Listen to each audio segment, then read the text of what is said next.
psaume 44. Amen. Vous cherchez le psaume 1er, vous avancez jusqu'au psaume 30, encore un peu plus loin, vous serez au 40, et le 44, vous y êtes quasiment. Amen. Amen. Psaume 44, comme d'habitude, presque, il commence par la même phrase.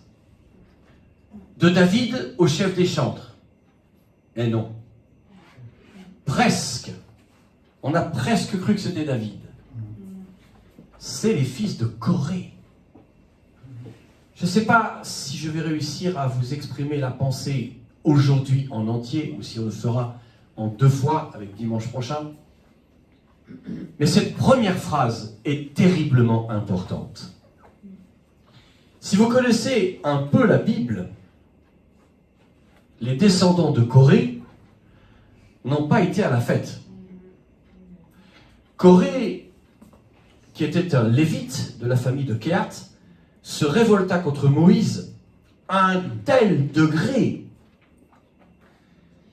qu'il est mort dans un tremblement de terre où une faille est apparue sur terre et il est tombé dedans, lui et tous les siens. C'est qui ton grand-père? Comment dire? J'en ai pas. Bon, j'en ai pas. Ah ben oui, quand vous avez alors, Corée, ça veut dire chauve. Bon, ça, il avait le droit d'être chauve. Bah, on n'est pas forcément chauve et tendu. On peut être chauve et carré. Et rivoire aussi. Parce que rivoire et carré, c'est comme ça. Ça, il faut être vieux pour avoir... Celle-là, il fallait être vieux pour la comprendre. Au chef des chantres, des fils de Corée, cantiques. Ben, ils se sont relevés, apparemment. Ça, c'est important. Parce que souvent, l'arrière-plan domine le futur.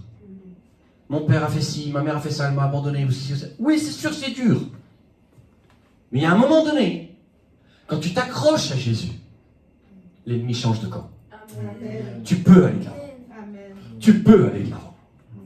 Et ils ont écrit un psaume, c'est pas le seul, mais qui va beaucoup nous enseigner. Parce que nous sommes, déjà, comme je le disais à l'instant dans la prière, déjà le 2e culte de l'année. Et le but, quand vous êtes au culte, c'est de recevoir une nourriture qui va vous aider à vivre votre semaine, vos mois, vos années, à le retenir en disant, ah, j'ai entendu ça. Seigneur, aide-moi. Alléluia. Amen.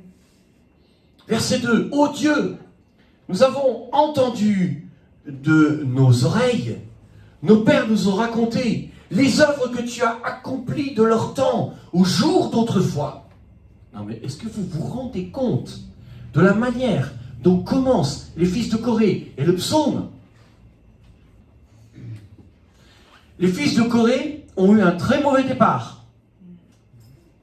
Ils auraient pu s'en servir pour dire, nous on ne fera jamais rien de bon. On est des dépressifs compulsifs, de père en fils. On est coréites. Non seulement ils commencent le psaume en disant cantique, mais ils rappellent à Dieu le passé. Je vais vous dire ça. Ça n'a pas à monter au cerveau.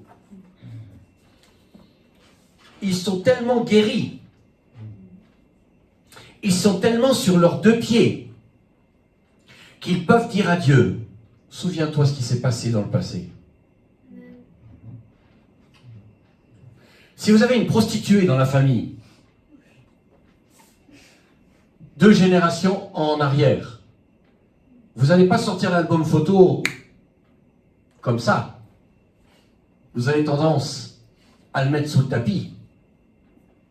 Mais eux, ils ont compris une chose. Corée, c'est Corée. Nous, c'est nous.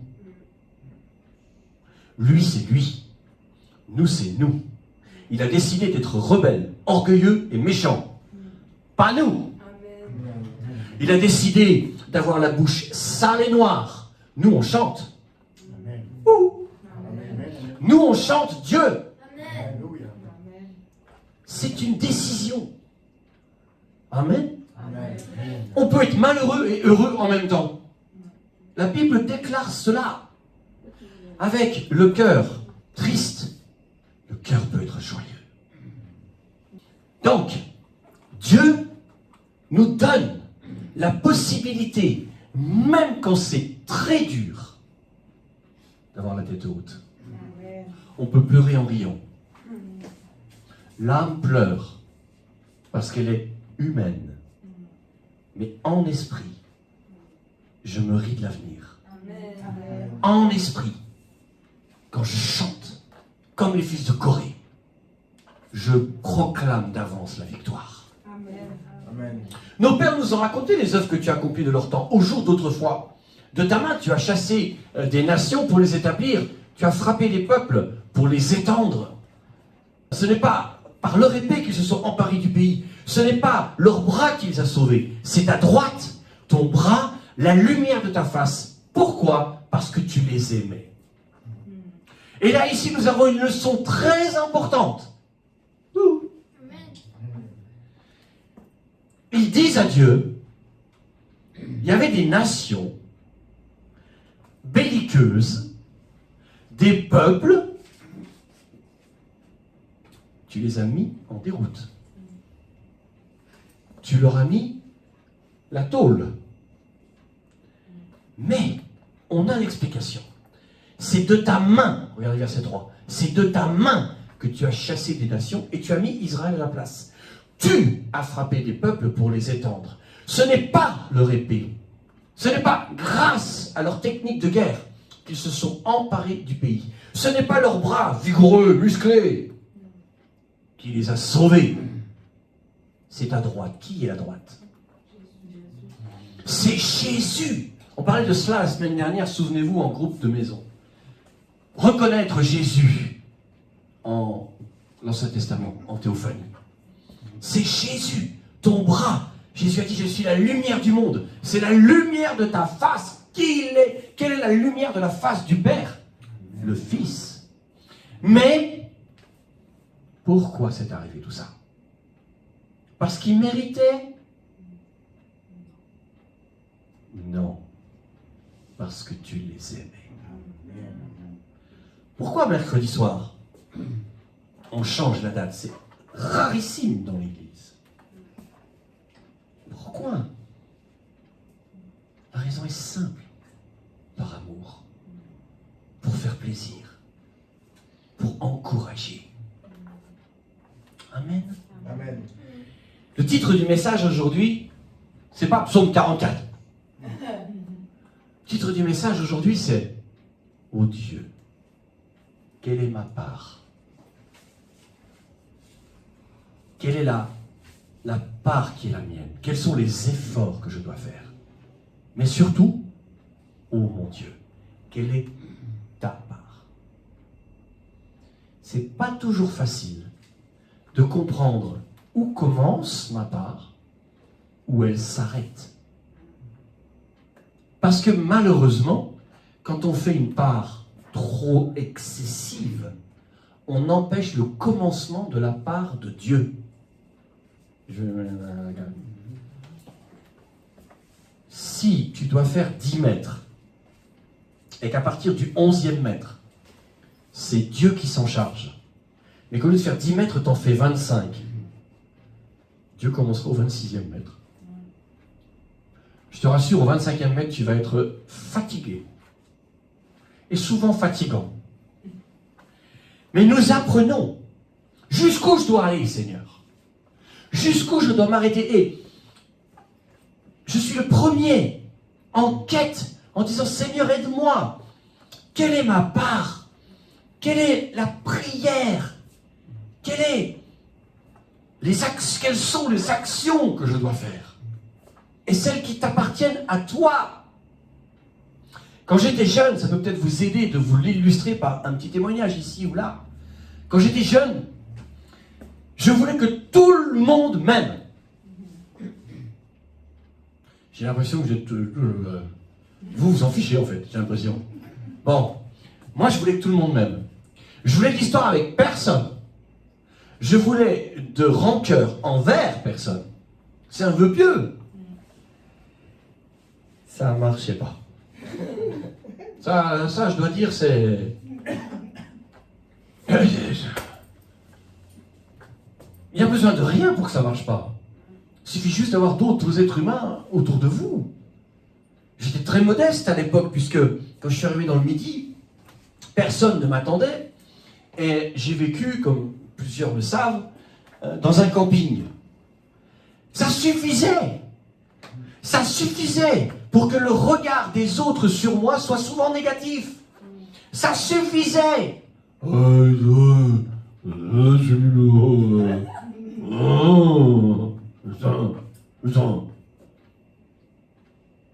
C'est fou. Pourtant Jésus, il n'était même pas dans un camping, il était dans une mangeoire. Ils ont oublié. Donc, je cherchais à tout prix à gagner le cœur de tout le monde. J'étais fatigué. Et souvent, le soir, je me couchais contrarié. Parce que je comptais dans ma tête, oh lui, alors bon, lui, alors eux, je vais les inviter à manger, là, là. Des fois, je les invitais à manger, il y en a qui regardaient les fourchettes. Oh non. Disant, comme il est dans un camping, est-ce qu'il est propre? Il ne disait pas. Mais je voyais. C'est fou. Et un jour, un prophète des États-Unis, ça fait loin, hein, est passé par là. Et il a prié, en priant des prières pour nous. Et il a mis la main sur moi. Et le Seigneur a dit, maintenant il faut qu'on ait pitié de lui. Et il a dit, dis-lui, tu ne peux pas mesurer ton aune, A-U-N-E, tu ne peux pas mesurer ton aune à l'aune des autres. Il y a dans les relations humaines des parts qui ne sont que de ma responsabilité. Ah bon? Ah, c'est ça? Ah, je suis rentré chez moi à la caravane. Ah bon? Il m'a fallu tout un temps pour comprendre, accepter et comprendre, ou accepter de comprendre, je ne sais plus. Mais il m'a fallu un temps pour comprendre. Tu ne peux pas forcer les gens à t'aimer. Ma mère me disait toujours, il aurait fallu faire un livre de toutes les maximes de ma mère. Elle me disait toujours, l'amour c'est pour rien. Elle avait raison. Elle avait raison. Si quelqu'un t'aime, tu peux investir en lui. Tu peux investir avec lui. Tu peux construire avec lui.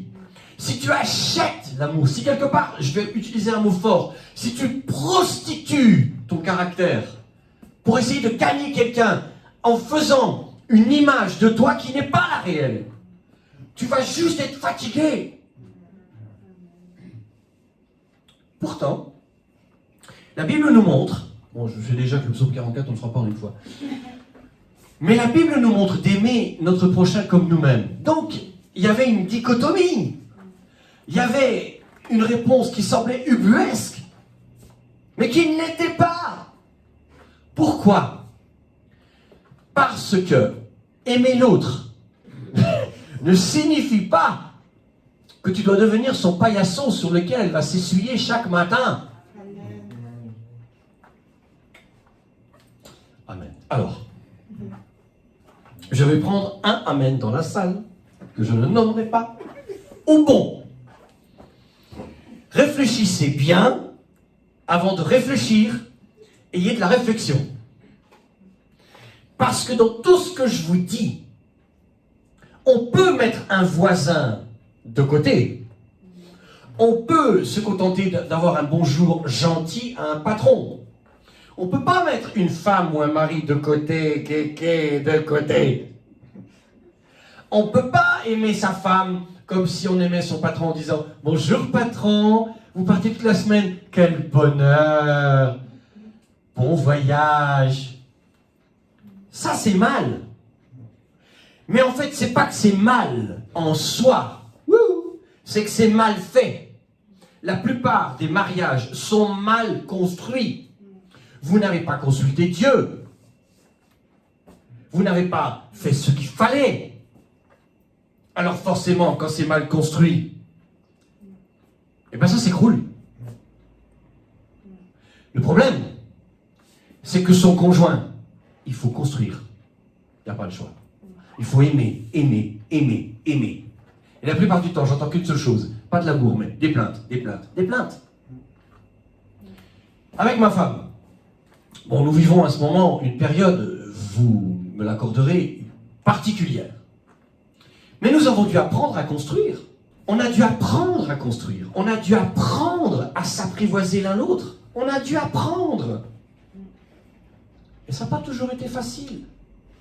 Mais comme la base était bien construite, même si un jour on met 4 gallons et qu'on en enlève 2, on dit plutôt des briques aujourd'hui, hein, je ne sais plus qui c'est qui utilise encore ces mots, mais il faut construire. Amen. Vous êtes là ou quoi? Amen ou pas? Amen. Regardez la fin du verset 4. Pourquoi tous les ennemis d'Israël ont été chassés? Parce que tu les aimais. Eh bien là, c'est le début de la compréhension sine qua non. L'amour de Dieu dans le ciel pour toi te donne le signal quand ta part n'est pas ta part. Je ne le dis pas à vous, je me le dis à moi. Oh Dieu, aide-moi pour maman Valérie. À quel moment ma prière, entre parenthèses, est optionnelle? Je ne le sais pas toujours. Mais je sais une chose. C'est pas parce que je prie mieux que les autres qu'elle sera guérie. Mais parce que tu les aimais. Parce que tu les aimais. Quand Dieu entend un cœur qui l'aime, il ne fait que se hâter de préparer de bons chemins, de bonnes délivrances. Mais quand vous n'aimez pas, quand je n'aime pas, vous avez déjà vu les chrétiens qui n'aimaient pas? Parce que je vous vois tout étonné là. Et je dis, ah bon? Ça devait être en 2025 alors. Non. Tu vois, en 2026, normalement, si vous avez fait fort, si vous avez déjà réussi à avoir des querelles avec tout le monde, vous avez fait fort. On est le 4, hein. Vous avez fait fort.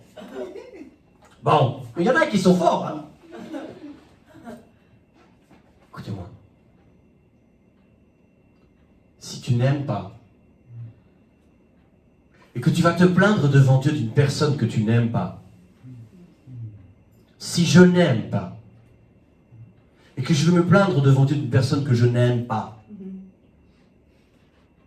n'espérez pas que nous serons écoutés. N'espérez encore moins que nous serons exaucés. Quand Dieu fait un miracle de guérison, par exemple, c'est pas un miracle, c'est l'amour qui se manifeste. On appelle ça un miracle, mais c'est l'amour du Père qui se manifeste. Que Dieu nous aide. Où est ma part? Je reprends l'exemple que je vous donnais tout à l'heure. Moi, je voulais à tout prix que des gens qui se moquaient de moi, que des gens qui gagnaient 20 fois... C'était tellement facile, je gagnais rien. Donc forcément, il y avait des avocats, il y avait des médecins, il y avait... forcément, les gars... moi, j'arrivais en trottinette. Les gars, ils arrivaient à l'époque, je sais pas, moi, en 405,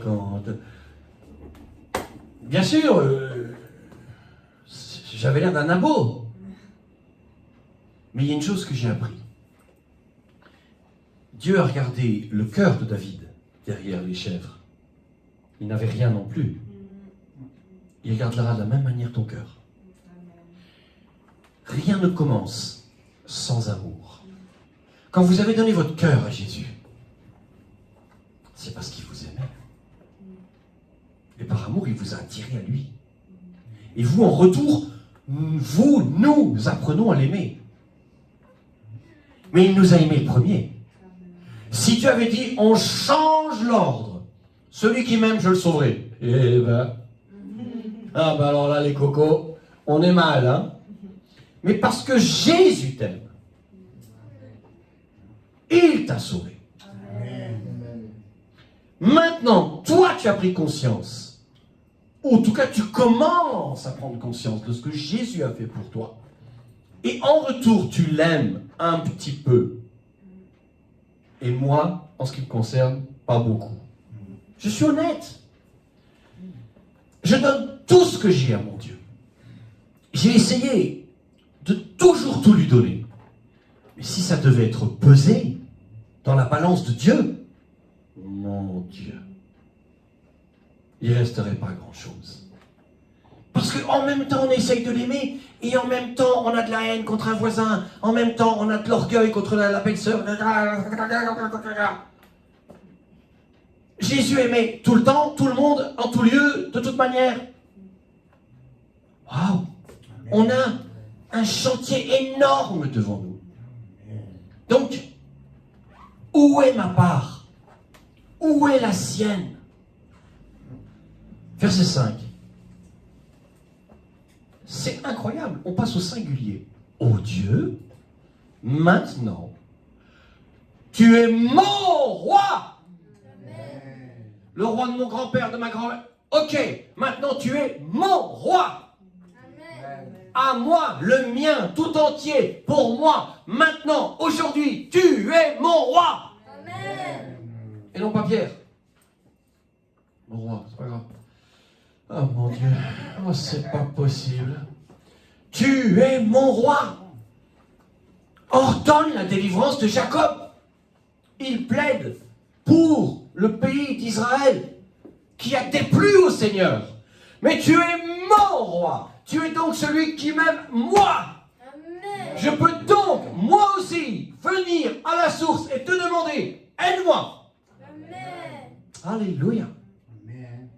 Avec toi, maintenant, au présent, comme eux avant, nous renversons nos ennemis. Avec ton nom, nous écrasons nos adversaires. Pas avec mon épée, pas avec mon bras, avec toi. Amen. Ça veut donc dire que pour certaines guerres, attends le top départ. Attends le signal de Dieu. Attends le signal de Dieu. Quand je prie pour ma femme, la plupart du temps, 90% du temps, je ne parle que au Père. En le suppliant, en cherchant son cœur. Mais parfois, je sens que c'est le combat. Alors là, on y va. Amen. Avec toi, nous renversons nos ennemis. Avec toi, je renverse les ennemis entre mon mari et moi, ou ma femme et moi. Oh, amen ou pas? Avec toi, je vais retrouver la paix dans ma famille. Avec toi, avec ton nom, nous écraserons les guerres qui font que le père parle plus au fils, ou que ceci ou cela. Avec toi. Humainement, ça ne marchera pas. Et regardez verset 7. Ce n'est pas en mon arc que je me confie, ce n'est pas mon épée qui me sauvera. Regardez, on revient au verset 4. Ce n'est pas leur épée. En fait, il fait la synthèse. Il a compris quelque chose. Il réagit avec intelligence. Ils réagissent avec intelligence. Ce sont les fils de Corée. Écoutez ça. Au verset 4, ils ont réfléchi. Est-ce que tu réfléchis dans ta vie? C'est important. Et ils ont fait le bilan en disant, mais c'est absolument certain. C'est pas leur épée qui a fait qu'ils se sont parés du pays. C'est pas leur bras. C'est Jésus. C'est la droite de Dieu. C'est la lumière. Et parce qu'ils les aimaient. Et là, ils se sont dit entre eux, on est plus jeunes qu'eux. On a moins d'expérience qu'eux. On a moins de finesse. Je dirais, on a un arrière-plan. Mais il nous faut maintenant grandir en maturité. Mais on peut puiser que les victoires passées d'Israël sont venues du fait que c'est l'amour de Dieu qui les a conduits. Et qu'au bon moment, il les a dirigés. Et là, leur arc a été efficace. Alors là, ils gagnent du temps. Regardez le verset 7. Je gagne du temps. Ça ne sert à rien. Mon arc, il est rangé, papa. Je t'aime. Il est là, il est là. Et c'est pas mon épée aussi. Elle est là, disponible. dis-moi quand je dois. Dis-moi quand je dois. Oh. Avant de passer un coup de fil qui se passera mal à des gens avec qui vous avez du mal à vous entendre, rangez votre épée. Rangez votre arc. Allez prier. Et là, c'est bien, vous dites Amen. Bien. On va le faire. Il rentre quelque chose en jeu qui est très difficile. La patience. Parce que quand ça ne va pas, je veux que ça redevienne normal maintenant. Je veux que ça arrête d'aller mal. Donc, des fois, le coup de fil que je ne devrais pas passer, je vais le passer quand même. Parce que ça me chatouille et ça me gratouille. Ils vont entendre ce qu'ils vont entendre, hein? Un jour, et je vous promets devant Dieu que c'est la vérité, mes parents avaient une maison dans un quartier en U, un peu comme aux États-Unis. Et je ne sais pas pour quelle raison, j'étais trop petit, un des voisins était jaloux de mes parents. Et donc, il avait une cheminée intérieure, là, quelque part, partout, là, ça montait, ça montait, ça montait, ça montait. Et puis un jour, mes parents ont déménagé. Et je ne sais pas par quel hasard, il a eu le téléphone. Et il a téléphoné pour dire tout ce qu'il pensait de mal de mes parents. Et il est tombé sur un de mes frères, qui a décroché,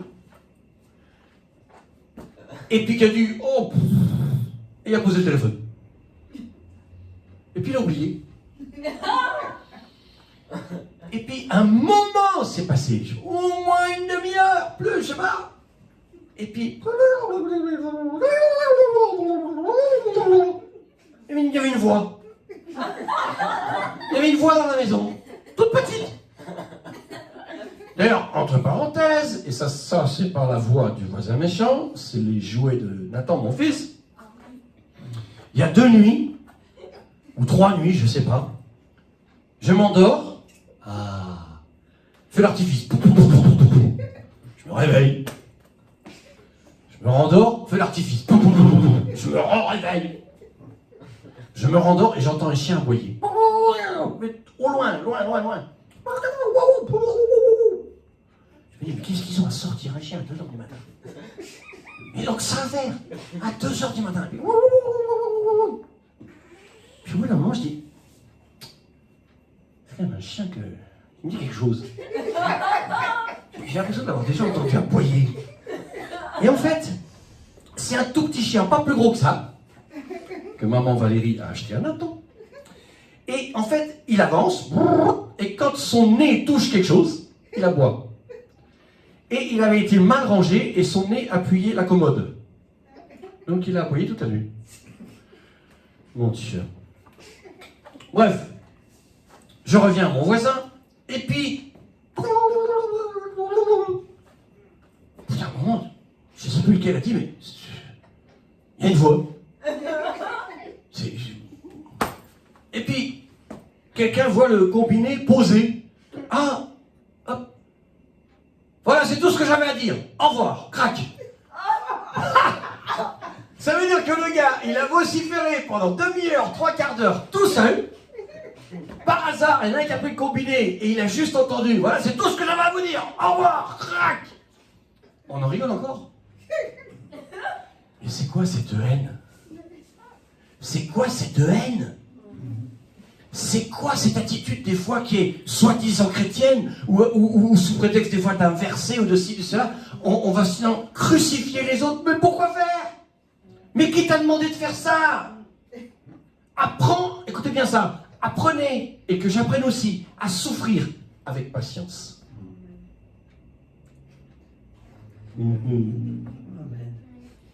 Posé sur le barbecue.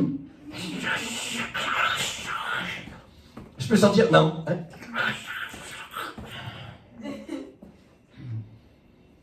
Verset 7, ce n'est pas en mon arc que je me confie, ce n'est pas mon épée qui me sauvera, mais c'est toi qui nous délivre de nos ennemis et qui confond ceux qui nous haïssent. C'est pas à toi de confondre ceux qui te haïssent, c'est pas à toi. C'est pas à toi. Et si tu essayes, toi, de les confondre, tu seras confondu. Parce qu'en essayant de confondre les autres humainement, immanquablement, tu vas pécher contre eux. Immanquablement, tu vas pécher contre ton âme. Immanquablement, tu vas manquer l'amour. C'est ça. Verset 9.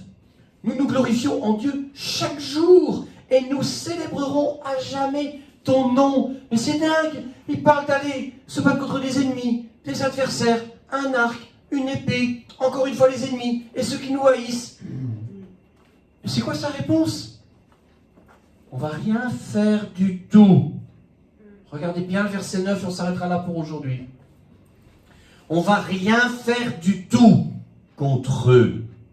On va se glorifier en Dieu chaque jour.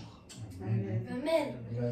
Et on va célébrer, ça tombe bien, c'est des chantres, à jamais ton nom pose. Quand quelqu'un te fait du mal, est-ce que tu te mets à chanter? Non, j'ai pas dit crier, j'ai pas dit insulter. Chanter.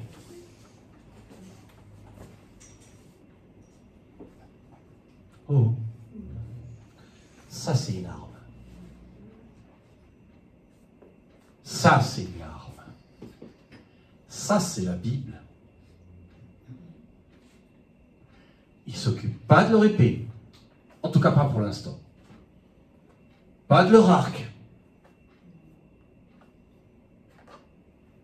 On va chanter. Et on va se poser. Et on va attendre. Parce que on a vu comment ça s'est passé. C'est pas leur force. C'est pas leur épée. C'est rien de tout ça. C'est toi qui l'as fait. À travers eux, certes. Mais c'est toi qui l'as fait. Pourquoi? Parce que tu les aimais. Un jour, un client m'appelle. Me dit, je me souviens plus bien des tenants et des aboutissants, mais en gros, il avait eu un accident et je sais plus, ça s'était pas bien passé, puis il devait aller se voir, et ceci et cela. Et le frère était catastrophé, parce que il m'a dit, j'ai rendez-vous avec eux, je sais pas quoi faire. Comment je fais pour me sortir? Mais en tout cas, il était dans ses petits souliers et il emmenait pas large. Et il ne savait pas quoi faire. Et il m'appelle. Puisque, pas seulement assureur, mais aussi pasteur. Et je dis, tu veux que je te donne un conseil? Tu le suivras?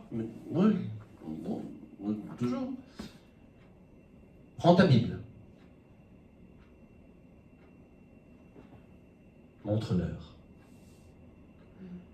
Je ne crois même pas que j'ai dû prendre ta Bible. Je lui ai dit, dis-leur que tu es croyant. Je crois que c'était un truc, oui. Ouais, il n'avait pas été tout à fait honnête ou exact, je ne sais plus. Je crois que c'est un truc dans le genre. Et donc, je dis voilà, vas-y avec l'humilité comme bouclier.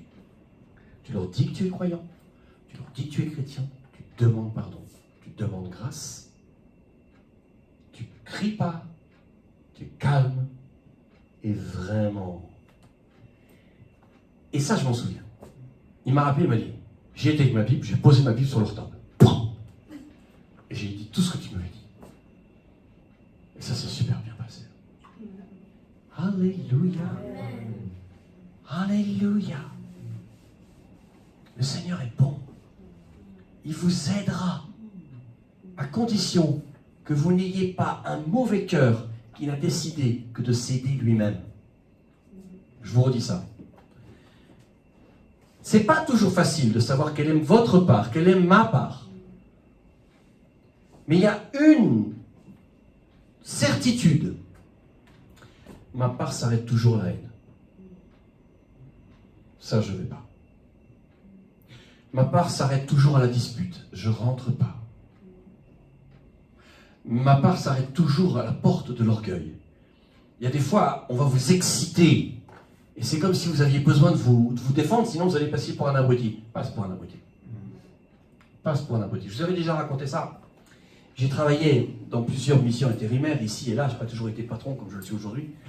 Et un jour, j'étais donc à Carrefour. Bon, j'ai été au linge, j'ai été au textile, j'ai été pas mal d'endroits.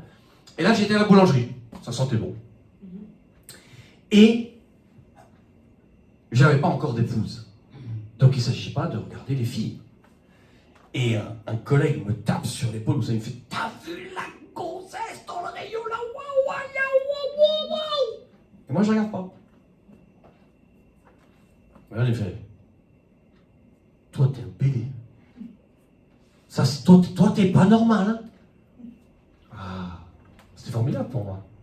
C'est ce que j'avais besoin. C'était du terreau, ce qu'il venait de me dire. Et là, j'ai pu lui dire « Non, je te rassure. J'aime les femmes. Les belles, tant qu'à faire. Mais voilà, viens, je vais t'expliquer. Je suis croyant, je suis chrétien. Mais... ouais. On n'est pas devenus copains, hein, je vous rassure. Mais même si je suis passé pour un idiot, peut-être que quand j'arriverai au ciel, j'apprendrai que l'idiot, eh bien, il a retenu ce qu'il lui avait dit. Et que peut-être un jour, il a été sauvé. Amen. Amen. Un jour, j'étais dans la rue, et il y avait un gars. Oh, franchement, il me mettait la... Moi, j'avais la trouille. Il braillait, il était souvent alcoolique. Et un jour, le frère avec qui je faisais l'évangélisation, il me dit va lui donner quelques sous. Hein? T'as trouvé que moi? J'ai dit non, on était que deux. C'était nous ou moi. Mais lui, il jouait de la guitare. Il me dit vas-y, il va lui dire. Parce que moi, je disais tout le temps aux gens qui passaient dans la rue Jésus vous aime. Je le disais 300 fois par jour. Et il me dit vas-y. Bon. Quand faut y aller, chef. Et j'y vais. Pas trop près. Tenez, c'est pour vous. Là, changement instantané de visage. Instantané. Et il commence à me raconter sa vie. Et c'était pas un mauvais gars. C'était juste un gars qui hurlait sa souffrance. Ça faisait peur, mais une fois que la barre était passée, ça allait. Quelques semaines après, je vois un gars qui se plante devant moi dans la rue. Et je ne le reconnais pas. C'était lui, il était vêtu décemment, coiffeur, bien peigné, et il me sort un Jésus plié en quatre dans sa poche. On ne sait jamais. On ne sait jamais ce qui peut arriver. On ne sait jamais ce qui peut arriver. Faites du bien aux autres. C'est pas facile d'accepter de perdre. On ira plus loin si le Seigneur nous donne grâce et vie les semaines suivantes. Et on apprendra encore à travers ce psaume 44. Mais même si je ne sais pas tout, et même si j'apprends encore à chercher où est ma part et celle de Dieu, soyez sûrs que la part de l'orgueil, de la haine, de la méchanceté, du fait de vouloir se justifier, tout ça, c'est le stop. Arrêtez-vous là. Contentez-vous d'aimer. Et si c'est une relation passagère, vous avez des fois des amis de passage, des relations de passage, vous ne les reverrez plus un jour. Un voisin, vous déménagez, il n'y a pas de raison que vous le revoyiez un jour. Vous rencontrez, je ne sais pas, moi, un problème sur un parking avec quelqu'un, ça ne se passe pas bien. Vous n'allez pas le revoir tous les jours. Quand c'est des relations proches, construisez à tout prix. Quand c'est des relations moins proches, laissez Dieu construire. Amen. Sois glorifié, Père, pour ton amour. Personnellement, je te demande pardon pour toutes les fois où je me suis mis en avant. Je te demande pardon pour toutes les fois où, sans peut-être même que je m'en rende compte, j'ai pris ta place. Je te supplie, aide-nous à comprendre quand on commence, quand on s'arrête, ce qu'il faut dire et ne pas dire. Je pardonne à tous ceux qui m'ont fait du mal. Je pardonne à tous ceux qui auraient mieux fait de se taire et qui ne l'ont pas fait. Je les amène devant toi, je les bénis en ton nom. Peut-être pour certains, je ne pourrai jamais les revoir, comme Joseph qui est resté loin de ses frères pendant plus de 22 ans. Mais Seigneur, à toi la gloire. Béni sois-tu, Père, au nom de Jésus. Amen. Dieu vous bénisse.